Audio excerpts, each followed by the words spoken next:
All right, all right, all right. Carnivore Soldier coming at you from Austin, Texas. It's another Wednesday. You made it. We're getting really close to KetoCon time or Hack Your Health. So I'm excited about that. We got some good guests here again. Our regulars, John, the carnivore teacher, and DC from Australia. How you guys doing? Good, good. How you doing? Great, man. It's been a good week for me. I know, John, you said you had a pretty good week, right? I had a great week. Yeah. And what about you, DC? What you been up to? I think you're muted, buddy. Uh-oh. Hold on. Yeah, DC's you're muted. There we go. There you go. There you go. Yeah. I had a pretty good week actually. I've spent a bit of time away from YouTube for a bit, just doing the minimum. But this week I had an interview. Yesterday I was speaking with Dr. Robert Lufkin. Oh, wow. And this morning I had another interview with a young lady who is working with, she's a co-founder of an organization that is working on metabolic health. And she's quite remarkable, actually. She herself, in her early 40s, she was diagnosed with early onset of dementia, and she had 12 brain lesions. But since changing her diet, she's gone to a high-fat, ketogenic, low-carb diet. She's cured it all. And not only that, she's doing a lot of other work to try and raise awareness for high-fat and ketogenic style diets, and including carnivore and other things. So just a remarkable story. So I'll be putting those two interviews up very soon. Dr. Lufkin, that was really interesting, actually. He himself, he wrote the book Lies I Taught in Medical School, because he still is a medical professor at universities level. And he himself, like, his mother was a dietitian, and he's sort of grown up with the low-fat sort of diet that we all sort of propaganda garbage that we all sort of grew up with. And he was diagnosed with 4 different diseases that pretty much could have been the end of his life, if it let it deteriorate. But he's also cured that too with a low fat, well, high fat sort of he's actually went carnivore for a while, and now he's more ketogenic. So really interesting guy. I follow him on LinkedIn, actually. It's funny, the different people on different websites, and he's very active on LinkedIn, and I kind of use it like a Twitter X, and follow him. And he's answered my questions. He's a really nice guy. So I'm anxious. Your interview's not posted yet, is it, DC? Did you post? I'm really anxious to see it. Yeah. No, I usually put them up on Patreon for a couple of days before I put them onto YouTube. Okay. So, all right. I'll probably put that up tomorrow. Great. But really, like you said, really nice guy. He has a YouTube page as well, and and you can follow him on Twitter, X, and other social medias as well. So well worth following. Actually, he's a good guy. Yes. Cool. Well, we've already got some people chiming in that they're just starting out and a few days into this thing. So this is a perfect episode for them, because we're going to be talking about best practices. And if you're going to do this thing, you want the best results, and you probably want the optimal results in the optimal amount of time. You just want this thing to work. Yeah. And the way to make it work, there is a secret to carnivore. The secret is best practices yield best results, just like they do in everything in life. You want to be a straight A student, then you study, then you engage in class, then you're active, you're not passive. And that's how you get straight A's in school. And the same thing in this. You really need to engage and to study and to apply things. So we're going to be talking about that stuff. We all talked about it a little bit offline here before this, and we all think it's very important, and there's some good stuff. So if you guys have questions about best practices or about starting this, or even if you've been on it for a while, how to optimize your results. Because summer's coming around. A lot of people want to be optimal for summer, right? I know I do. So this is the time to do it. And this is the episode. So get excited, guys. Hey, Robin's in. Hey, what's up, Robin? How you doing? Hey, Robin. All right, we got Dave Saunier on here. So let me go ahead and share the screen I have for optimal guidelines for a meat-based diet. And I put in carnivore best practices is what I put into the search here. And Nancy K's here. Hey, Nancy, how you doing? Carnivore Rabbi, what's up, buddy? Hey, Carnivore Rabbi. Oh, he's got to pick his daughter up in 15 minutes. No problem, brother. He's got great videos, man. I've been watching his videos. Yeah, he's got good stuff, man. Really good stuff. Glad you made it, though, buddy. Make sure, when you can, definitely join us in the future. So optimal guidelines for meat-based diet. Food choices is pretty much spot on. Focus on fatty cuts of meat, such as pork belly, beef fat, lamb fat, as they are rich in nutrients and energy. I'm surprised that the search engine returned that because that's accurate. That's pretty good. Yeah. Choose grass-fed, pasture-raised, and wild-caught options whenever possible. I'm not going to argue with that. That's probably not a bad choice. Include a variety of meats such as beef, pork, lamb, chicken, fish, and game meats. I won't argue with that either. There's nothing wrong with that. Well, just to interrupt for a second. Sorry, Larry. Just the reason a lot of people don't see the difference in grass-fed or grain-fed sort of meat. The difference is, the main difference is that grass-fed is lower in deuterium, okay? But, it doesn't really matter. Even if you're on carnivore and just that, even on the cheapest kinds of meat, it's still going to be a much higher improvement. It's still much lower in deuterium than carbohydrates. Yeah. So and it says grass-fed here. Now that's kind of a misnomer because explain deuterium, DC. Sorry, Larry. Oh, go ahead. Well, the best source to get a great explanation is to look up Dr. Sarah Pugh or Jack Cruz, but it is a hydrogen molecule that is higher in was it Na? I think it is. Okay, it's that other hydrogen. I remember. Yeah, okay. It carries another hydrogen molecule with it. They're very rare, actually, aren't they? Deuterium's a heavy water, I believe. Right? Yeah, basically, it's in heavy. It's in it's really high in carbohydrates, though, and also tap water and other things. But your body can only handle, I think it's like 200. Parts per million per day. So if you are eating a high, this is the good thing about a carnivore diet is that it's a low deuterium diet. So even if you wanted to explain to someone that you're on a carnivore diet and without using carnivore, you can say I'm on a low deuterium diet. And then they're going to then they'll either ask you what that is or just shake their head like their eyes will glaze over, right? Yeah, that's eyes will glaze over, and then at least that you won't have to answer any more questions, True. But there's the best practice. The thing is, deuterium is basically like the basic thing that it sort of blocks. It tends to block off your Krebs cycle, and when your Krebs cycle stops working, that's when you start getting illnesses and sick and all sorts of things, including the Krebs cycles when fat and carbs go in at the same time. Am I right? That's right. Yeah, exactly. And what happens then is your Krebs cycle will turns carbohydrates into energy. Also turns your proteins and fats into energy, stuff like that.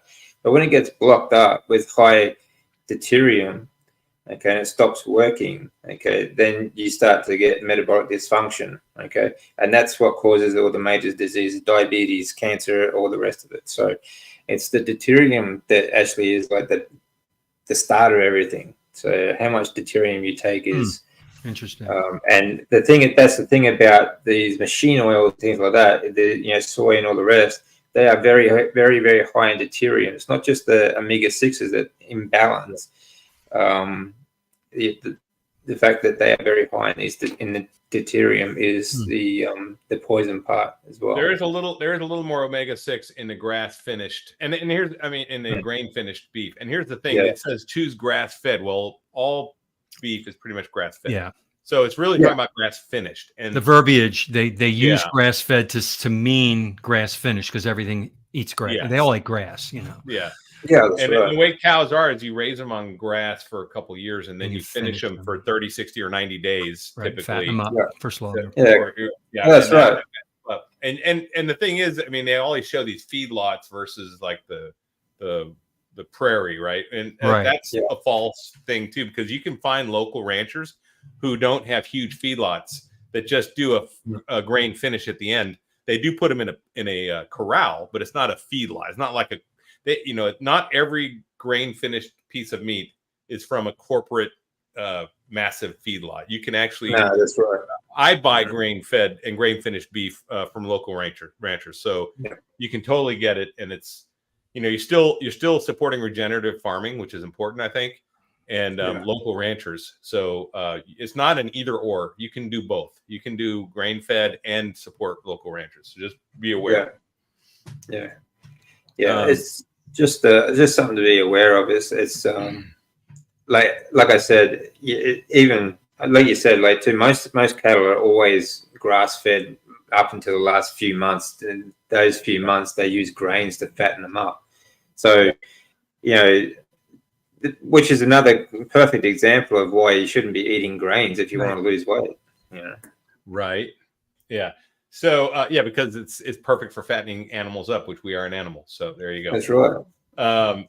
It says consider incorporating organ meats such as liver, kidney, tongue for added nutritional benefits. Can't argue with that. I don't like those, so I usually do egg yolks as my organ meat replacement, kind of, because that's got a lot of the same things in the embryo, the chicken embryo. So. Right, I do that too, and I do cod liver once or twice a week, which is really good, believe it or not.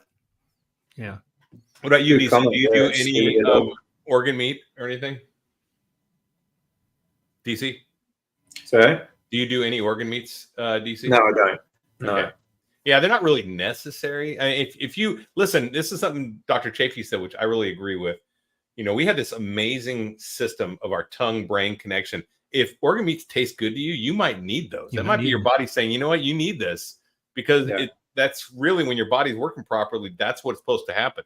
When something tastes really good right now, then that means you should probably be eating that. And I'm not talking about sugar. I'm not talking about ice cream. Right, because they use that example too. Oh, that tastes good to my brain and my tongue and my brain. So my body must need ice cream. You got to be careful with that. Yeah, exactly. Yeah. It's the same thing with salt. If you're salting something to taste and you're like, oh, I like this, I want more, your body's craving salt. If it tastes too salty to you, that's your signal to your brain saying you don't need any more salt. Right. Same thing. Okay. Limit or avoid processed meats such as sausage and deli meats. These are inferior meats. I agree with that. And they are not as good as the other meats. But if that's what you can afford, and that's what's available, they're totally acceptable. They are less bad, and read the ingredient labels. Like I buy bratwurst at my local grocery store. It's the only sausage in the entire store that has 2 ingredients. Yeah. All right. And it's very clean. But you read some of the other sausages and salami, all those things, and there's a paragraph of crap in there. Beef jerky. So you can find some processed meats that are very barely processed, and they're really good. So, this is all not ones and zeros. It's a lot of stuff. You read ingredients. Yeah, exactly. Yeah, don't be diverted. The biggest thing, people are diverted by the calorie chart. They think, as long as the calories are fine, it's all good. Yeah. Or even the carbs, or even just the carbs. You look at carbs, and it's like, that's not the game here. This is a low carb diet, but it's really high fat. It's high quality food, right? And they look at all the vitamins and minerals in the same calorie chart. The problem is, like, all these vitamins and minerals too, they're all highly, they're all fake, manufactured. They're fortified, which means they add it because it's devoid of the vitamins and minerals. So they add it, and it's all poor quality crap. Yeah. Okay. Next would be plan your meals in advance to ensure you have a steady supply of nutrient-dense foods. I don't do that, but if you were in a family, I could see doing that. And I just eat when I'm hungry, so I don't like plan meals. I don't. Well, you have to take stuff out of the freezer, so you know ahead of time to thaw it. So you're kind of planning it. That's kind of how I plan it. Like I'm 3 days ahead. I have a deep freezer in my garage. I have the freezer in the bottom of my refrigerator, and so I've got something for today, something that's thawing, something I just took out that's about to thaw. So that's my planning. But what am I planning? But I can get around that when I don't plan and I get hungry, because I can throw a frozen steak in an air fryer with my. Oh well, yeah. So I can do a quick week's episode, which is nice, because as a single guy, it's nice to be able to just do that on the fly, right? To throw a ribeye in there and cook it up. That's frozen, yeah. That's frozen, yeah, and have a good ribeye that's juicy when it's done. I have to try this frozen air fryer. You should try it thing. once. Yeah, I've never tried from frozen to cooked. I've never tried that. You need a air fryer that goes up to 450 to get the optimal. I think ours does. Yeah, I think if it only goes to 400, it'll still work, but 450 is really optimal. Huh. I have a video on it, so you can watch that, John. But planning is good. I did hear a phrase, if you don't plan, how did the phrase go? If you fail to plan, you plan to fail. So you should plan, or something like that. And so planning is important, I think. Yep, I agree with that. Consider meal prepping or batch cooking to save time and money. I do some of that. I do. When I do batch stuff sometimes. I'm going to cook. I'll cook a bunch of burgers and throw the burgers in the fridge and then nuke them when I want a burger, right? I'll grill a bunch. If I'm going to fire that grill up, man, I'm going to load up all the burgers on there and get them all cooked up and seasoned with salt and ready to go. Make sure to include a variety of meats and fat sources for your meals. So when it says fat sources, what are your favorite fat sources to add to a meal, guys? Do you have any? Yeah, I do. I love lamb fat. It's very good. It's very high, like omega-3s, because I don't eat a lot of seafood here. When I'm in Japan, I'll eat a lot of seafood, so I get a lot of omega-3s that way. But lamb fat's the next best thing. Oh, it's tasty. How do you add lamb fat to it? Do you just pour it on? Yeah, I'll get offcuts from the butcher, or it's some of the fat that I'll save in the bottom of the pan, sort of thing, and I'll just keep it in a bowl. So there's that way, and even just the off cuttings I get from the butcher, like I said, is a great way. Just when I'm cooking beef or something, I'll add a bit of lamb fat to it. It's nice. Yeah, lamb fat is. Some people don't like it. You have to have a taste for it. When I first had lamb chops and lamb loins, I'm like, this is amazing. So if you can save that fat, I'll use ghee, I'll use butter. When I make a chicken in the air fryer and all the juices in the bottom, put that in a mason jar in the refrigerator, and the water goes to the bottom, and all the fat, the schmaltz, it's called schmaltz, the chicken fat, scoop that up, and you use that to season stuff. Chicken, it's delicious. And then beef tallow, duck fat. Yeah. I think it's important to mix your meats and your fats. I agree. Because you need a range of proteins, for example, but you also need a range of the fats. Your omega-3s and 6s and stuff like that. We forgot bacon fat. That's probably the most tasty fat, right? Yeah, that's really good. Oh, it's good. Yeah. I make my bacon mayonnaise with that bacon fat and egg yolk. Really good. Yeah. And then I like to, like you said, mixing your fats. I like to put butter on my beef a lot of times. That's what I do. Yeah. And then, but I will like fry eggs and stuff with tallow. I get the Wagyu tallow. I found that, Larry. I found it in the store just the other day. I got a big jar of it. Did you taste it? Yeah, it's great. It's wonderful. It's more liquid flavor, right? It's more of a liquid at room. I'm surprised that it wasn't more solid. Well, you must be warm down there because mine's solid. Oh yeah. Well, Florida, it's hot here. Yeah. Maybe that's what it was. Yeah. All right. Let's see. Is everyone in the chat currently in carnivore? So they're asking if everyone's carnivore in here or not. I mean, we are. I see Paul Salvatierra, and every time I look at his name, I see Saladino. In my head, Paul Saladino. I'm like, Paul Saladino. Like Paul Saladino's on here. I took a triple take. Yeah.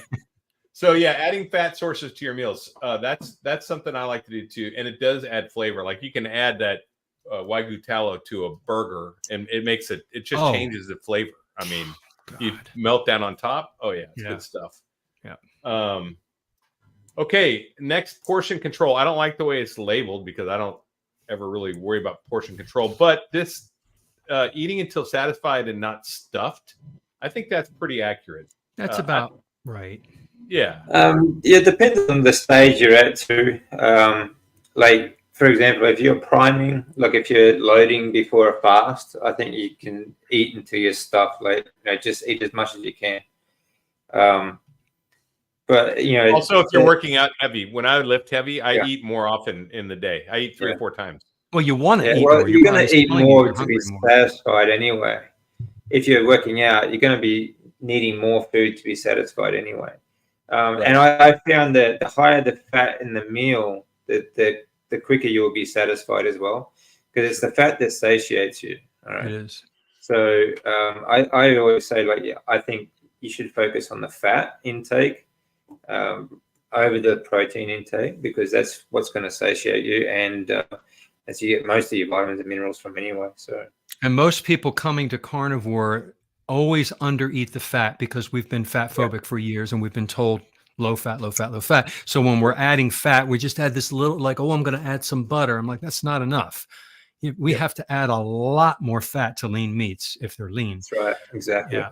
And when you do, everything functions, and the satiety level kicks in at just the right time. And I've learned for satiety I eat like I used to eat like a Rottweiler eating breakfast. I mean, right? I have to slow down and not eat so fast to allow my leptin signals, to allow my body the time for all that satiety to register. Because if I overeat too fast, I get full, and I feel like, a Thanksgiving overstuffed full. You don't want to feel gross. You just want to give you, so take your time, even get up and walk away, take a break, come back, and you may not be as hungry when you come back 5 minutes later. I think it's also less likely to happen when you're eating carnivore too, because you're eating high fat and protein meal. Right. So it's because it's the fat that satiates you. You're less likely to eat to the point where you have to undo that top button to relax on the chair, sort of thing, after Thanksgiving. Because the nutrient density, right? Because it's so dense, it doesn't take up as much space when you eat it. Yeah, that's right.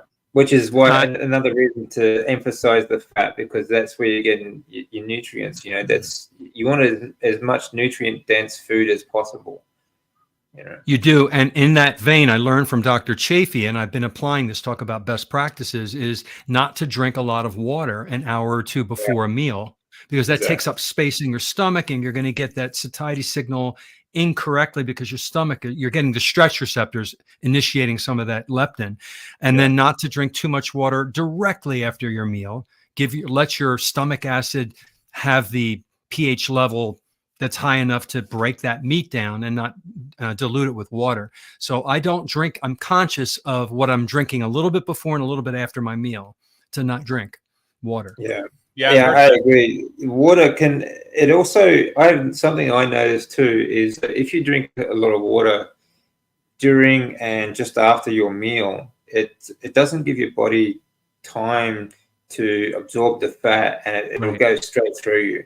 And so you'll find that a lot of people, especially when they start carnivore, they complain about IBS or diarrhea and things like that. Part of that is that they're drinking too much water with their fat.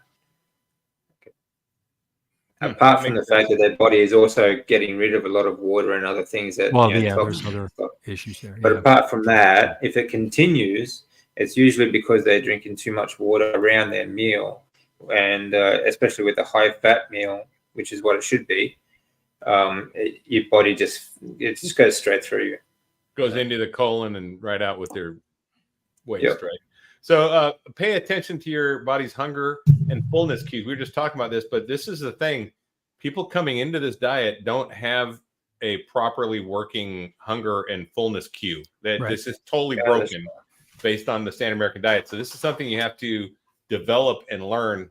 And it's subtle at first, but after a while, you'll get used to it. Yeah. Next one, the aim for calorie intake. I hate that. That's dumb. That's wrong. yeah. Just ridiculous. Calorie is a unit of heat measure. That's all it is. It's like an inch or a yard or a degree. And what that means is this. So this is, just so you guys understand what a unit of heat measure is. It means when they figure out calories, they put it in a burner and they light it on fire. This is not heat like your body generating. It's not biochemical heat. This is an actual fire. And that's where they measure the calories coming off. Like wood has calories. Now, can you eat wood? I guess you could. Some people do with sawdust, but in their fiber. Yes, cellulose. Yeah, cellulose, right? Which is sawdust. It's sawdust fiber. Basically, you can, but you're not going to digest it. So even though wood has calories, that sawdust, if you lit it on fire, would have calories. If you put it in your body, it still has calories, but you're not getting anything out of it. You can't digest it. Same thing with a glass of hot water versus a glass of room temperature water. This thing has way more calories. It has calories, right? It does. And you drink both of them. Boy, you're getting more calories. Does that mean I'm getting fat drinking hot water? So don't pay attention to calories. Totally wrong. Yeah. They're totally wrong. This is just old information. And again, we're using a search engine, so it's not going to be perfect, but this is actually pretty good. If someone it's fairly accurate. Yeah. Yeah. If someone was like wanting to learn about how to start carnivore and came to this, they'd be pretty good. They'd be running like an A- B+ on this so far. Yeah. Drink water. I mean, basically with calories, you fill your car with calories and you drive it. That's basically what it is. Burning the gas. Yeah. But our body's a biochemical engine, which is completely different. That's If you take in chemistry and physics. We're not an internal combustion engine, so we don't use calories. We are a chemical factory, and the calories in a ribeye versus the calories in ice cream, the burning of them, the absorption, the way they interact with all the different hormones in our body, whether you're male or whether you're female. I mean, there's a million variables. Calories are ridiculous. Plus, the number on the box is like what is it? The error rate is like 20%. At least, yeah. At least. Something like that. It's ridiculous. Throw out calories. Calories are not a great, and we talk about calories still sometimes because people are just so used to it, but it's really worthless kind of metric to be following. Yeah, it means nothing. Yeah. No. But I think apart from diet, though, there's a lot of other practices people should be doing too. I mean, when you come to carnivore, you're trying to get healthy, metabolically healthy. It's not just related to diet either. So. True. All right, hydration. Drink plenty of water throughout the day. That's not a bad idea. Drinking water. And I would say this though: drink only water. That's more important than that's what I would say. Cut out everything but water. Right. And it can be sparkling water. You can have variety, right? You can have put some salt in it. It can be hot water. It can be electrolyte. Exactly. Yeah. Yeah. You can. There's a lot of things you can drink, but diet soda is probably not one of them that you want to do. Anything with a sweetener, you don't want any sweeteners, and that's not listed here at all. And this is one of the things. It does say avoid down here. We'll get to that, but it doesn't talk about avoiding sweeteners. Sweeteners are definitely something you have to cut out if you want best practices to get best results. Right. Well, you're using artificial sweeteners because you're basically feeding your addiction still. You're cheating in a way. And you're still keeping that alive, the sugar monster inside of you alive. You're still going to crave sweet things, even if it's monk fruit or stevia. So you got to get off of that. Yeah. That's a big thing. When it comes to carbs too, like most people drink more carbs than they actually eat. Yeah. You go to Starbucks, you drink soft drinks, you drink even diet drinks, things like that. So a lot of people's problems is that they drink a lot throughout the day, and they drink a lot more carbs than they do eat. And even I've seen carnivores or so-called carnivores content on YouTube, and they still drink a lot of these same carbohydrates. They still go to these coffee houses and like Starbucks and all the rest of them, but they also drink the diet sodas and things like that too. So and then and they actually they literally will say, "Oh, this is what I drink to help me on carnivore," sort of thing, and it's like that's insane. And others, you go to the other extreme where they just don't realize, and they say, I I drink this and that, and why aren't I getting results? Well, you're not getting results because you're still drinking the same amount of carbs that you were before. Even a zero carb can make you maintain your weight, because it can sabotage your weight loss. Even the zero carb, because you still get insulin reactions, and your cells will maintain. Yeah, that's right. It still affects your glucose. Yeah, so it does. They have what's called the cephalic phase insulin response. Your body still thinks you're getting something sweet, and then they may not know. Talk about best practices. I mean, people are on a different part of the timeline of their learning. You know, when they just started, they think it's okay to have the Diet Coke because it's not real sugar. You know, they need to understand what that zero carb. It said zero carb. It said that's what I'm. So that's where they are in their learning, and they have to learn from maybe listening to our video and some other videos. I mean, I'm still learning stuff. I just learned about this hydrogen thing today from DC. And it's like, I mean, even honestly, like even the real sugar stuff would actually be healthier than the zero carb sort of drinks. So. Oh, that stuff is bad. It kills your good gut bacteria. A lot of the Splenda and the sucralose, it's bad for you. And this is definitely a crawl, walk, run thing, right? And but if you want the best results, you can start off running in this diet. You really can. You don't have to do with the knowledge. You got to have the right knowledge. If you know it's right. Now here they say adding a pinch of salt to water helps with hydration and electrolyte balance. I would add to this and say this is also a tactic you can use when you have sweetness cravings, because a lot of times if you put salt in your mouth, it'll basically satiate your craving. It's weird. Even though you want something sweet, try it. Test me on this one. I guarantee it works. It worked for me. I bought from Redmond Real Salt a piece of rock salt, like it's this big.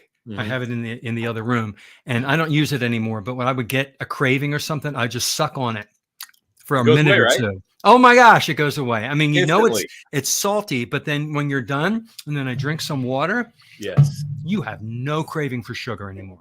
It works. There's something, it crosses in the brain, the salt sweet thing. It's really interesting.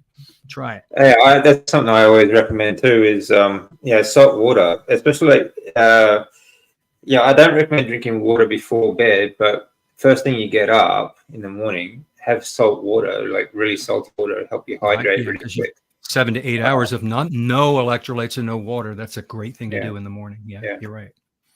We got Michelle O'Donnell coming in at 1:19 a.m. from Cork, Ireland. Wow. Welcome. Yeah. Welcome. Someone's Michelle. Not sleeping tonight. Yeah, exactly. Okay, so going into supplements now, consider adding supplements such as vitamin D, omega-3 fatty acids, and probiotics. I don't agree with that. I think that you get most of it from your food. But everyone's a little different depending where you start from. And I do keep vitamin D around for if I get sick. I mean, I do have some vitamin C, vitamin D. I have some vitamins that I will add zinc and quercetin. I add if I get sick. If I'm fighting a virus, that's the only time I really take. Other than that, I leave that medicine cabinet empty. What about you guys?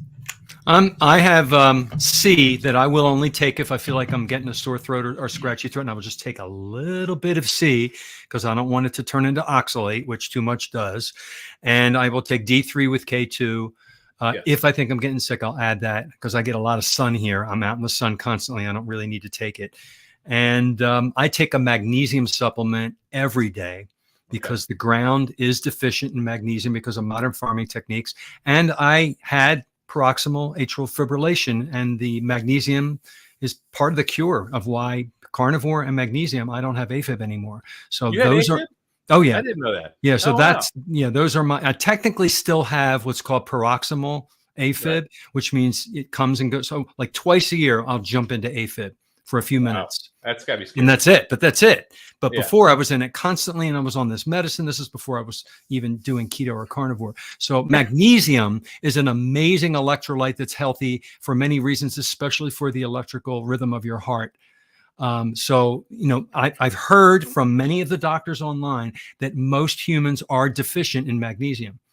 So that's, of all the supplements, to me, that's an important one. And then there's all kinds, your magnesium glycinate, threonate, citrate, you know, whichever one you want that works for you. Yeah. Yeah, the best. I mean, if you're going to get magnesium, you can get like a mix of all of them. So, which I think would be easier for most people. But um, I don't supplement at the moment. I used to supplement with magnesium. Magnesium, like John was saying, is and most people are deficient in magnesium and potassium, and iron and other things. But these are things you can get from your diet as long as, like we said before, you get a mix of fats. Okay, and this will help you and get a good. You also need to eat a lot of salt throughout the day. And I think that is, I don't use electrolytes and I don't use other supplements anymore. But at first I did use magnesium. What If you about do iodine? need, Iodine? no, I don't use iodine. I do. don't I do 2 supplement at drops all. a day of iodine I do because iodine. I don't have it in my salt. Yeah. The other thing you should be wary of, though, the thing is, when you're low, it's, for example, if you're low in vitamin D is a hormone that you produce from cholesterol. Okay, your liver produces cholesterol, and you produce vitamin D from that. So increase your fat intake. If you are and become fat adapted, when you're fat adapted and you have a high fat intake, you won't be low in vitamin D, for example. As long as you get a good mix of fats as well. This always helps with hormone production, and that's what vitamin D is. It's not really a vitamin; it's a hormone. It's a hormone. Yeah. Yeah. Testosterone, the same thing, right? Higher fat. Testosterone is the same, exactly the same. So it's the same thing. And these are both of these are vitally important for your immune system. Okay, so when I first started carnivore, 3 months into it, I was still kind of low fat compared to where I am now. I got a cold. And usually a cold would last me months. I increased my fat intake. It lasted me 2 days, and I didn't have to stop doing anything. So it's just something you should be wary of. But when buying vitamins and minerals, okay, I don't think you need to go and buy a heap of expensive electrolytes, because I think if you have a good mineral salt and you replace the minerals in your water, for example, I drink a lot of salt in my water, and throughout the day I might add a bit of salt just to. I certainly add a lot of salt to my meals as well, and I'll even just dip my finger in the salt and just suck on the salt. So I don't need electrolytes at all. Even after prolonged exercise in the gym, going outside, spending hours at the beach, I don't use electrolytes at all. And vitamins and minerals. Just salt. Vitamins and minerals that you buy from, say, store-bought vitamins and stuff, for example, synthetic. Again, they are synthetic vitamins. They are manufactured, so they're 9 times out of 10, they're not going to do anything for you because they are manufactured. Plus, they are highly processed, and so anything that they might have had through the processing is gone. And a lot of them are also, they're very high in deuterium because of the processing, and they also use seed oils a lot as binding agents to form the solid mass. And even gel caps, they have what called vegetable gum, okay, to make those gel caps. That's the gel. So there's a lot of problems when you go buying vitamins and stuff. They really are just a waste of money, most of them. You can get very expensive, high quality dietary enhancers, but these are very different to supplements, okay? And these, like the supplement industry and the fitness industry, they're just as bad as the medical industry, okay? So it's pretty much, they're all made by the same people. You try and get off pharmaceutical drugs and medications, and it's the same people making those vitamins and minerals and stuff that everyone loves to go out and buy because you think you're doing the right thing, you think you're getting healthy, but they're really working against you. So try and get as much as you can from your natural sources. Yeah, okay? I agree. I agree with that. And if you do go and buy supplements in the store, bring your reading glasses if you need them, and read the ingredients and the other ingredients. And you will see maybe 15 varieties of this particular vitamin. Maybe you can walk out of the store with one bottle that doesn't have the added sugar, the added starch, the added corn, this, the added rice, that all this Soy and crap. everything. Yeah, soy. Oh my binders and gosh, all that. Yeah. stuff. Soy, And then I mean, soy is in everything, so it it's is. really. And then you've got to buy stuff online because you can't find it in the store. And and And really, even- getting it from the food is the best way. Yeah, even when you find a decent vitamin, okay, the problem is digestion as well, because most of them, what will happen is they'll get broken down in your stomach acid, and then you won't absorb it anyway. Right. So it won't make it to your digestive tract for your body to absorb the vitamins. So you need something that was going to be fat soluble, so that it survives the stomach and it gets into the digestive tract. Or one way to protect it is to eat it with a very fatty meal. Okay? Fatty meal, if it's fat soluble vitamin, especially. Yeah. To protect it until it gets to the digestive tract. So for those many reasons, I don't endorse any supplements at all. Okay. Yeah. And I certainly don't recommend any. And I don't take any myself. But like I said, the key is get your vitamins and minerals from the natural sources. You need a mix of fats and meats. You need a good mineral salt. And when it comes to water is very important too, because water, especially tap water, it's full of chemicals and drugs, fluoride and all sorts of other things. Reverse osmosis water system is really good, but then you need to remineralize that water. Yeah. So I always dissolve a lot of good mineral salt in my water. Okay. I have reverse osmosis, and I use that for my regular drinking and my ice making. And then that's what I have. Yeah. Yeah. And then I do drink mineral waters from Texas that I know come from a spring that are because that's a natural form of minerals you're going to get out of that, and it's not chemicalized or anything. It doesn't have all these drugs that are flushed down the toilet. There are other things you can do too to help your hormone production as well, and lower glucose. For example, blue light. When you're sitting on screens all day, for example, the blue light affects your glucose levels and can also cause your insulin spikes that will give you diabetes and cause other problems. Okay, not just hormones, but also neurodegenerative sort of problems as well. So like blue light blocking glasses can help, or you can put things like red cellophane over your screen. You can have like red light therapy. A lot of people do use red light therapy, but honestly, all you need to do is go outside and spend some time in the sun, and you get plenty of red light therapy from the sun. Okay. This is another thing that there's so much in our life that has been all our natural way of life has been demonized, so that they can sell us on these chemicals and screens and other sorts of garbage that takes us away from staying indoors to keep you out of the sun, because they want you sick and dependent. So you really have to try and live as naturally as you can. So like try and mimic what your natural life would be, as much as you can throughout the day. Yeah. And I think real quick, Nancy, yes, I do have the mayo recipe on my channel. So if you go check that out, it's the bacon mayonnaise.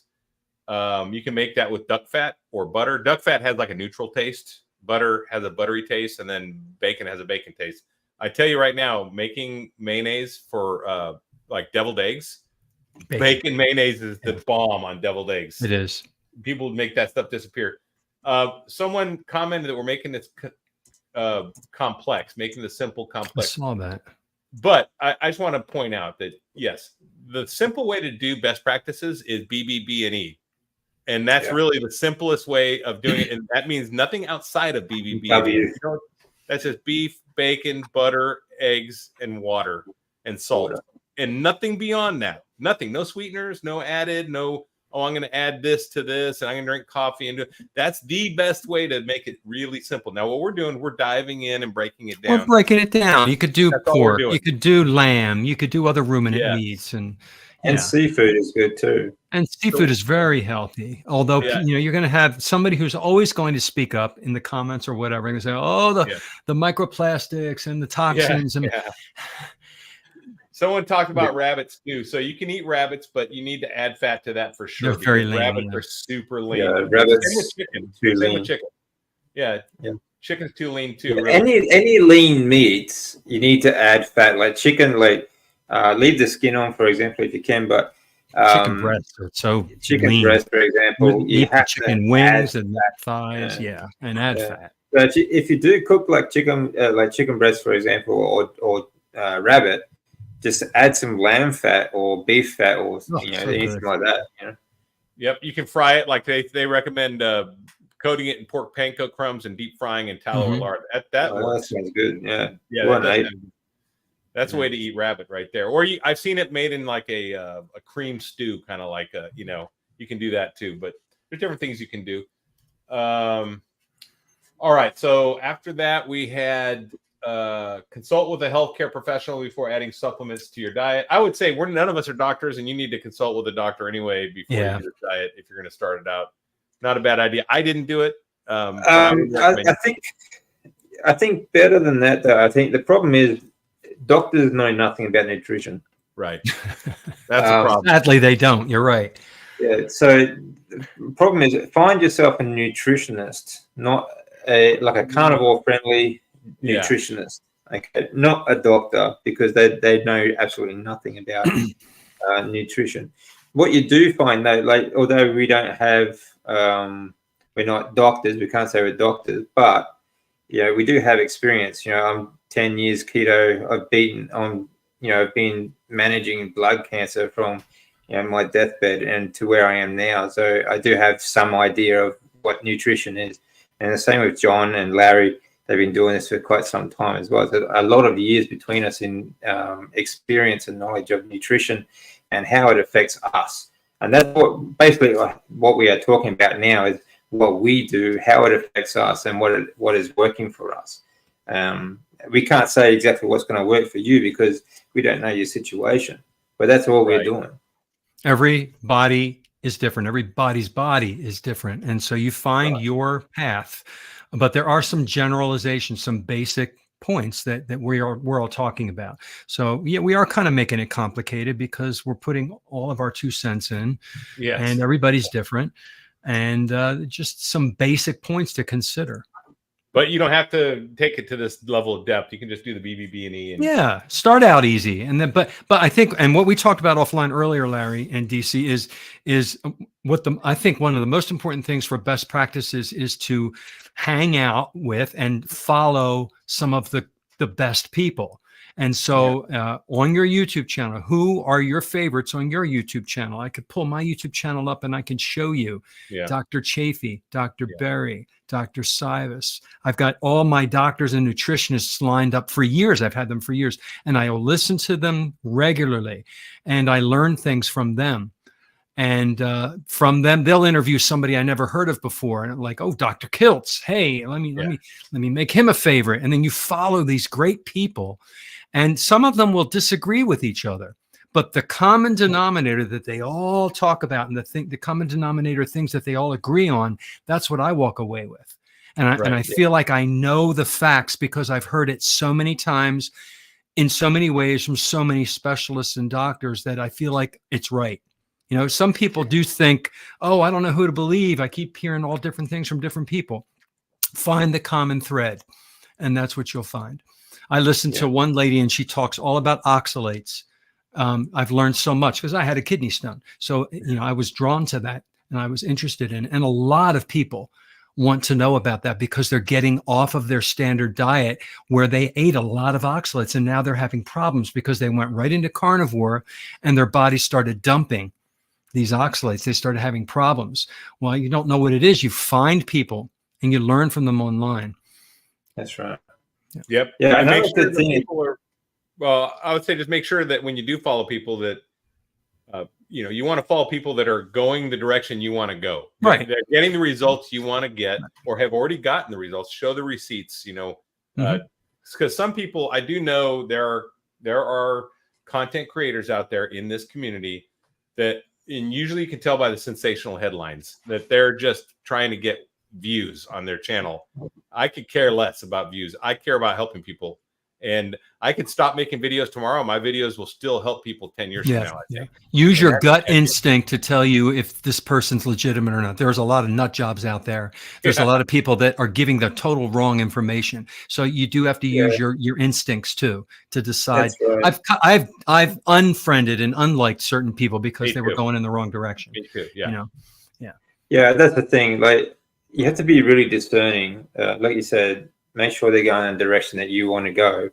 But, you know, I've seen that many times too, is you have, if you're looking, for example, just an example, carnivore channels, okay?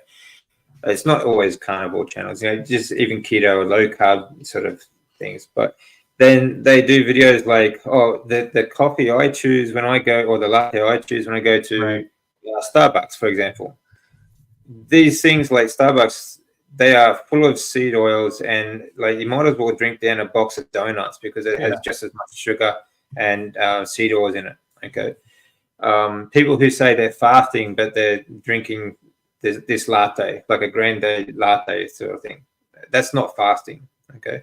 So you need to be discerning when you see people, okay, I'm doing fasting and I'm strict carnivore, but I drink, and this is the coffee I choose sort of thing when I go to Starbucks. Okay, that's unsubscribed sort of reason for me. Or they, you know, stick to their, like I said before, a lot of people drink more carbs than they do eat. And they continue to do that when they're on carnivore. So, or they're pushing a lot of supplements that they have no idea what's in them. They have no idea what they do, or, they're just trying to push something that They're selling their product. Yeah. A lot of times you can tell when they stop and they sell their product. You know, it's kind of a red flag.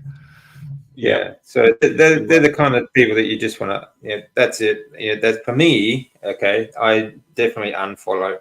Whether I used to watch like Thomas DeLauer. He was one of the first guys I watched. He changed. Saladino, he changed. They started selling their stuff, started talking about adding carbs and adding fruit. And I'm like, well, that's another example of, see, like examples. Okay, Saladino, for example, okay, he lives in Costa Rica. Okay? Right. So people, you know, climate makes a big difference to your diet as well. Okay, so if you're living in a very hot, humid sort of place like Costa Rica, you can get away with eating carbs. Okay, when you sweat, your body gets rid of deuterium and all sorts of other things. So you actually, when you move to a hotter climate, you might find that some people will crave carbohydrates, such as fruit and things like that. But you still don't need carbs if you're sweating. No, you don't need them. Right. You still don't need them. But the other thing is too, when he's talking to people around the world and telling them that you need carbs, like especially when different climates. So like if you're in the UK in a colder climate, you definitely want to stay as far away from carbs as possible, because that's when your body is like going into winter, for example. You are going into like a fasting state. You do not want to start feeding a heap of carbohydrates. That's when you're going to get really fat. All right. So there's a lot of environmental sort of issues involved. Like different populations are going to need have different requirements as well, and can get, well, not so much requirements, but can get away with different diets. They can eat carbohydrates, for example, in a hot climate, sort of hot, humid climate, because you sweat so much and things like that. Whereas other climates you can't. So it's it doesn't, one person's advice doesn't work globally. Okay. Right. Yeah, everyone's a little different. That's the N=1 experiment we have to learn. And you have to learn your body too. That's right. So avoiding processed foods, including grains, legumes, and starchy vegetables. So those aren't really processed foods. I don't know why they're included in that. Well, but they're all, well, yeah, all vegetables, especially the starchy ones, you want to avoid when you're doing a carnivore diet properly, I think, for best results. Yeah. And any I think one of the like, actually, I think that's apart from the actual food, which is really easy, basically, as long as you just eat meat and lots of fat, and a variety of fats and meat is good. Salt, water, that's basically simple. But like you're saying, like you become who you sort of associate with, and so it's very important to be discerning about where you get your information from. And congratulations, you're all associating with us tonight. And we're all doing this, and we've been doing it for a while, and we're all getting good results. So this is good. So question, what is the over-the-counter magnesium to buy? I have it in my electrolytes, but never bought it in pill form. I actually have powder, which tastes nasty, but it worked when I used to get cramps. I'd have a magnesium powder. And I haven't taken it in probably 6 months. I haven't gotten leg cramps since 6 months ago. But my first 6 months of carnivore, I did get leg cramps at night sometimes. What about you guys? What do you buy? Another way to get rid of cramps, okay, is grounding. Yeah, I ground too now. Because you get electromagnetic impulse from the ground. Okay, so being in touch with the ground, you'll find that. I know, like actually, I was speaking to someone the other day. They were saying that his wife, when she gets cramps in her calves, she puts her feet on the ground, and they go away. That's interesting. It is interesting. Yeah. I do walk my dog barefoot a lot now, so I ground pretty regularly. Then you just clean your feet. That's all. Yeah, that's right. I do magnesium citrate. My bowels like that. A lot of people have too loose of a bowel. They do citrate. I do glycinate every once in a while to relax my muscles. And threonate crosses the blood-brain barrier. Magnesium threonate is very good for the brain. So I kind of mix it up and do all three. Again, I know a lot of people don't agree with taking supplements or magnesium, but I personally, N=1, previous AFib, I know my body functions better on supplementing magnesium. So I do citrate, glycinate, threonate, threonate, not the number 3, but threonate is the name. And I had to buy 2 of them online because the ones in the store are full of crap. So you had to spend the money and look, and you have to read the ingredients online like you would read them when you're in the store. But you may not need it. Some people don't need it. My body needs it, and my body likes it. Another way you can get it too, if you have, those magnesium and salt baths. If you have a bath, your body will absorb absorb it through your skin. That's a good way to do it. You're right. Through your skin. Yeah. And it's a good way also to do heat treatment. If, for example, heat treatments are really, really good for your body as well. Not just hot, but also cold, like a cold plunge.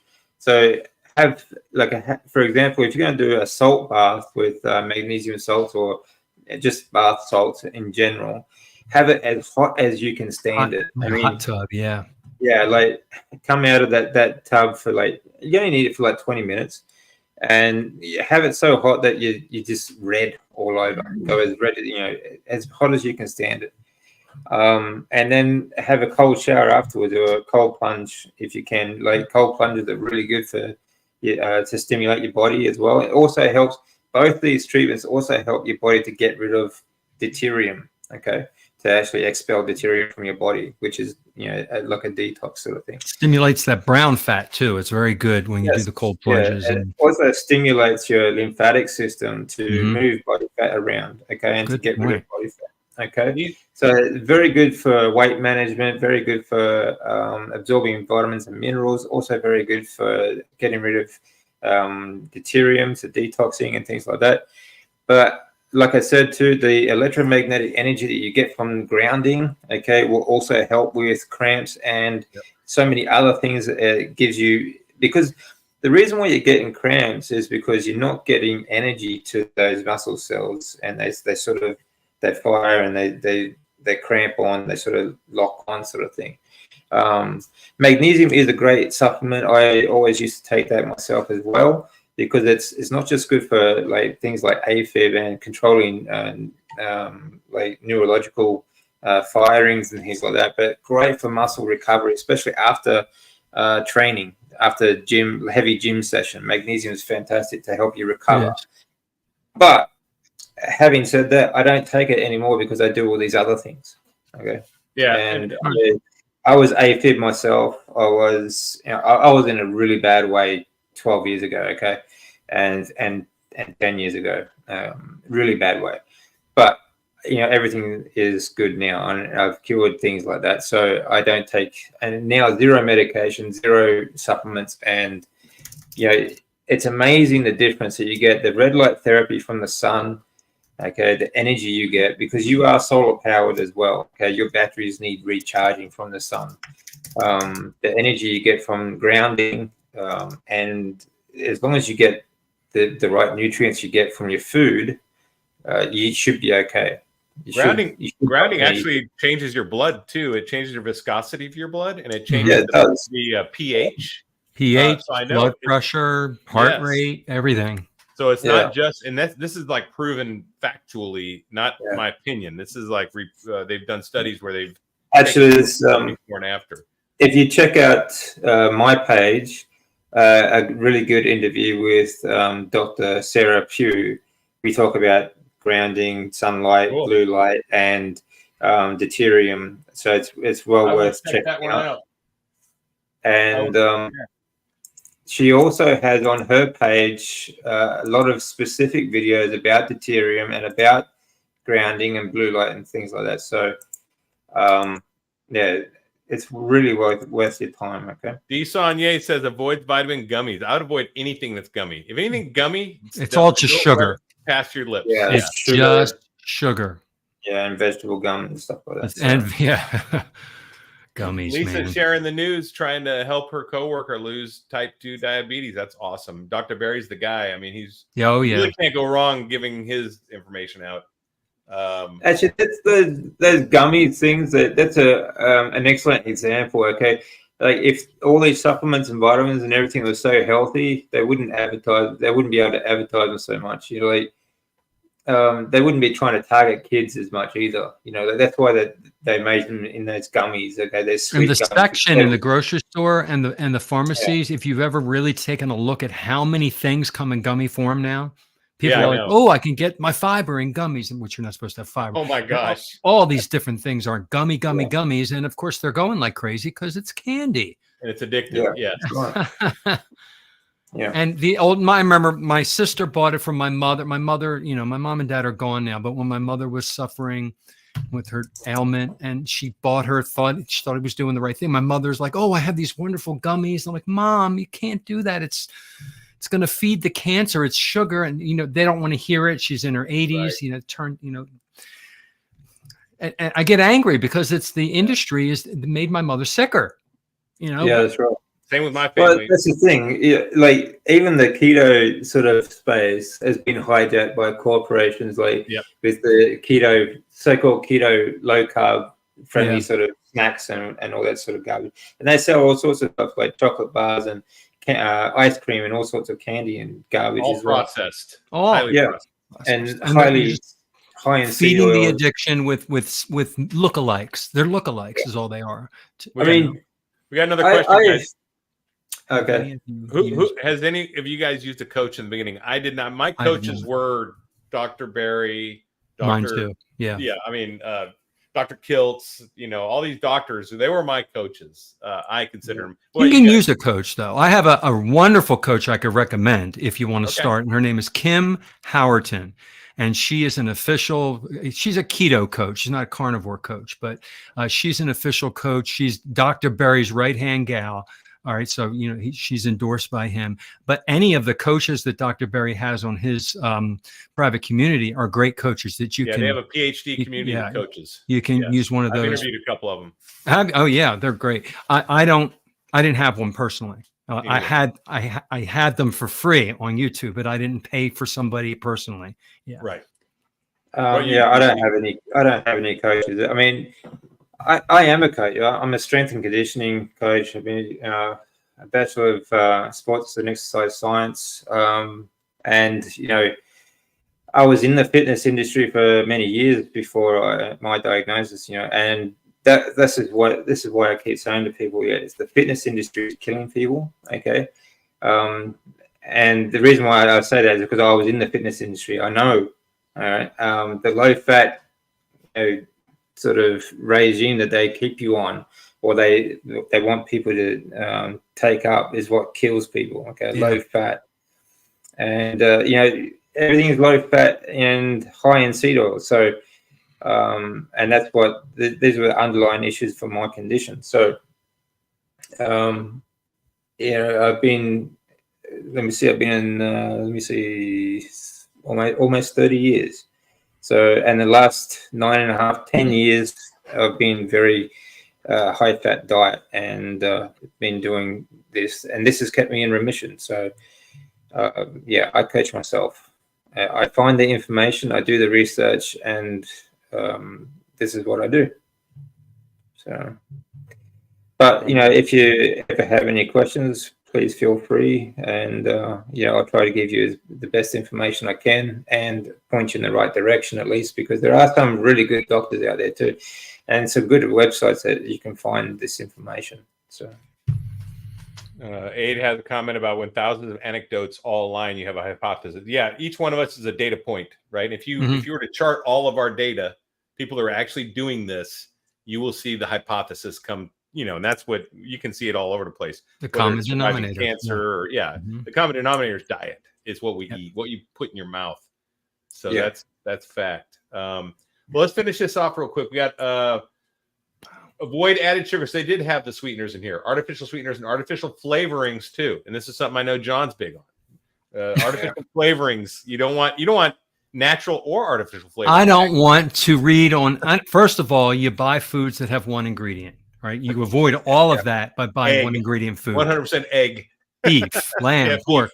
Yeah, exactly. But the artificial flavors, coloring, preservative, shiny spread. I mean, there's the list of chemicals. You don't even know what they are. You have to look. You have to Google them. They're all chemicals that interfere with your chemical factory. All of your hormones get unbalanced from these chemicals, and that's colors. And they do that to make it look pretty and to sell the product. That's it. Yeah.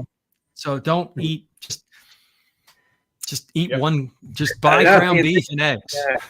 Yeah, that's right. I mean, when they say artificial flavorings, for example, and artificial colorings, a lot of these are petroleum based. They don't actually have to tell you how it's made or where it actually comes from. They just say artificial flavorings. They can say natural flavors. And by law, anything could be put in that placeholder.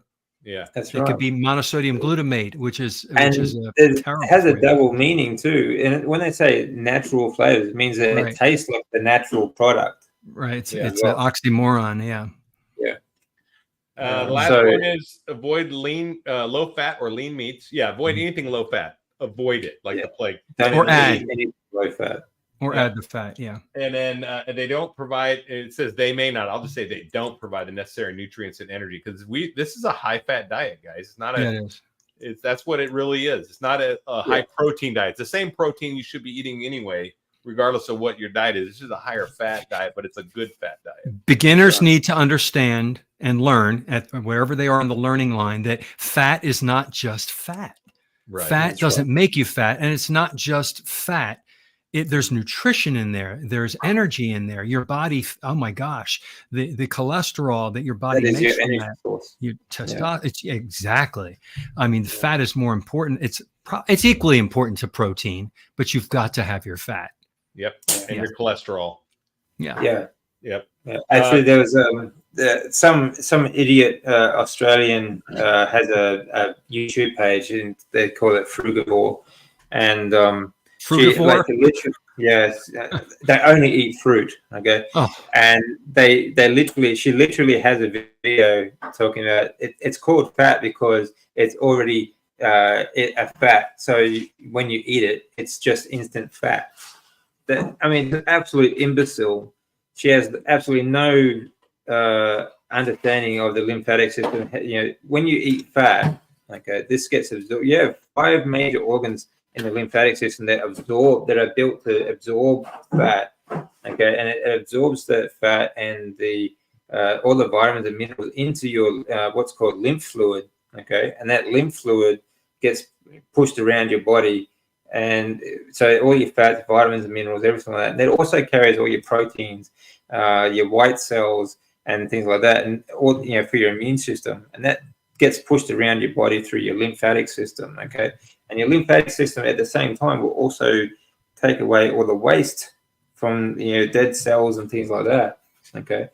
So, it doesn't even, it's not how fat cannot be stored in your body unless you spike your insulin at the same time. So like if you eat sugar with fat, then you're going to get fat. All right. Yeah. But if you are fat adapted and you are eating a fatty meal, high fat meal, that's just energy, and that whatever is not used will just be expelled. The body can't hold on to it. Right. And you mentioned the fat soluble vitamins A, D, E, and K get absorbed because of the fat you're eating. They won't. If you eat no fat, you're not absorbing those vitamins. That's right. And when we're talking about these vitamins, we're talking about in the correct molecule as well, like K2, D3. Okay. Right. Vegetables, K1, D2 is stuff that are just toxic to the body. Your body has to convert it, and a lot of people can't. Most people just can't do it. You cannot. I mean, even if you could do it, it would be in the most minute amount. So it's not effective at all. And then there's a couple tips here they have. Start slow. I don't agree with that, but some people gradually transition to carnivore diet. I don't agree with that. Some people do. For me, I couldn't. It's everybody's different. All right. You do it your way, but some people have to do it that way because their body can't take it. Or if you try a slow transition and you give in to cravings and then start over and do the Groundhog Day for a week and keep doing it, some people you're not the kind of person that can do that. You have to cold turkey it. People who are oxalate dumping though have to do it slowly. That's the thing. So there's everyone's different on that. Yeah, I mean there are two ways you can do it. You can do it like cold turkey, or you can do it gradually. There are benefits and negatives to both. Yeah. I mean, there are benefits and negatives to both. But if you can abstain, I think it's good to do it gradually, because your body does go through a lot of hormonal change. So some people just can't handle those hormonal changes. And they'll quit by day 6. If a lot of people who go cold turkey, by day 6 or 7, they give up because it's too hard for them. Like they don't know how to embrace the suck. Embrace the suck. That's the military. They're not Marines or Army guys. So it is different for everybody. So you have to find out what works for you and do it. And focusing on that why, you got to get that why. Right? Why is important. Okay, consider keeping a food diary. I didn't do this, but it's probably not a bad idea if you want to identify patterns and triggers. Okay, so this is something I do. Like if I have a failure. After I fail, I jump back on the horse, but then I try to identify patterns that caused it, right? That's important. If everyone's going to fail a little bit. When you do, look back and see what was happening and try to prevent that from happening again, to prevent you from failing again. So and forgive yourself. Failing with a purpose. And forgive yourself, because a lot of people beat themselves up and they're like, I can't do it. I screwed up. I'm not going to start again. Get back. Everybody fails. Get up and start again. Be patient, persistent. It may take time to adjust to a new diet. It will take time. It will. But if you stick to it, it'll be amazing. And the longer you do it, the easier it becomes, and the more it becomes regular. And then you look back 2 or 3 years from now, and you'd be like, wow, I'm a different person. I'm a completely different. I ate such different food back then. My kitchen looked so different way back then. Caution, cold turkey the better you feel. I mean, the longer you do it, the better you feel, because you are fat adapted. Your body is healing as you progress. It just keeps on healing and keeps regenerating. Because a lot of people don't understand is our bodies regenerate, in a 24-hour cycle. Our cells regenerate all the time, and to do that though, you need to give your body the best nutrients you can. Yeah, we're not trying to be scary. I'm just telling my experience. Right, Paul. That's what he did, and some people have these guys what they did. Some people have success going cold turkey, but most people, I'm going to say most people, and the advice that I give is to go slowly, because your body has to adjust. A lot of people are oxalate dumping, and you don't want that to come on real strong. I know DC talks about deuterium a lot. I talk about oxalates a lot. Everybody has their thing about what affected them and things that we've learned. So take a little bit of, don't take everything we say seriously. Anybody who's listening, we're all coming from our angle, and we're also all not doctors, and we're not giving medical advice. We're just telling That's different right. aspects. Yeah. I mean, some people transition over a very long. I know someone who's been transitioning for the last 2 years. Oh, wow. Yeah, that's not So good. yeah, I mean, so it just, I mean, if you need to, I mean, because like I said, your body does go through a lot of changes when you change your any kind of dietary change that you make. Your body goes through a lot of changes, be it positive or negative. You get hormonal changes, you get all sorts of things. Wow. So there are going to be, for some people, it may be easier to go cold turkey. For other Wow. people, it may be easier Bye, to go. Paul. Bye, Paul. I tried to clarify and say that, that I didn't agree with you, Larry, and that we That's need to fine. go slowly, and he's leaving anyway. All right, That's bye. okay. It's fine. Paul's the expert. Obviously, gonna he's do? the man Well, that we need to all follow yeah, because yeah. he knows everything. Well, hey, I mean, it's obviously just not listening. Yeah. Right, because we're coming with 3 different perspectives, and we're each Right. sharing our point of view, which is a little different. And yeah, so I did cold turkey, and that it worked for me, and I didn't die. So that's what worked for me. I'm not saying everyone should do that. right. We said some people should transition, some may not want to. Everyone should know their own body. So yeah. All right, Paul's Paul. still with us. Yeah, he's still with us. He didn't leave. I'm Bye. laughing with you, Paul. He could stay, leave, come, go. We'll knock you Oh, off yeah. if you get really nasty. But you can always jump on and join us and share your experience too. By the way, he had a lot of good points that he wrote. He typed up there, a lot of good facts. I mean, I transitioned slowly. I mean, I mean, for 9.5 years, most of that 9.5 years, I've been keto, and then I went to carnivore. So, and I think it's much easier to go from keto to carnivore than it is to go from the standard Western diet to carnivore. Yeah, you're right, and that's why I transitioned that way. I transitioned. My God, I think I did it over 3 years, if you want to count the way I did it. I did it very slowly, but I didn't do it intentionally that way.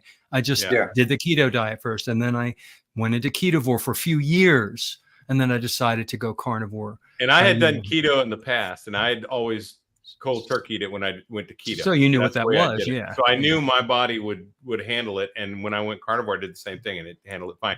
Did I get diarrhea? Yeah, I got diarrhea, but I think I was get that anyway. I assume. Well, I think that's a natural process of your body detoxing and getting rid of a lot of things. Biome. Yeah, gut biome and Paul's going to do an interview with Bart K, and Right. I know Bart K is very big on not doing it cold turkey. They're probably going to talk about that, how important it is because of all of the changes that a body goes through. So the advice of easing into it is what he's probably going to talk about, and I agree with him. I think we need to ease into it for that reason. And if a person, I think so too. I think. But again, like Larry said, it's also up to the individual as well. I think people need to work out before they start this. They need to work out whether or not they can moderate or not, right? And whether they can handle the changes if they go cold turkey or not. So it's totally up to them how they do it, how they start. I know plenty of people that have thrown everything out of their house and gone straight to meat and butter in their whole life. So it's not like everyone's It can dying. be done. It absolutely can be done. There are some people that do it that have complications, though, and that's what people are trying to warn other people about is the complications. But it can be done. Yeah. So but like you said before, n equals 1, and you need to work out who what's best for you. Right. Absolutely. Yeah. Well, I think that's all we got, guys. I'm going to drop you guys out and say goodbye, but that was a really good discussion, I think. We had a lot of good points. Thanks for stopping by. I'll talk to you guys in a minute. All right, guys. Thanks for joining us. It was a great discussion. I love hearing everyone's points of views and everyone's experiences. We all have something to bring to the table. So check out these guys' videos, and also check out that interview with Bart K coming up with Paul. Not Saladino, but who looked like Saladino on there all the time.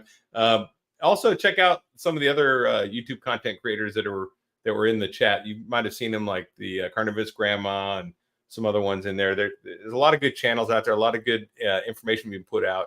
Anyway, we'll talk to you guys later. Stay strong and overcome. Carnivore Soldier out.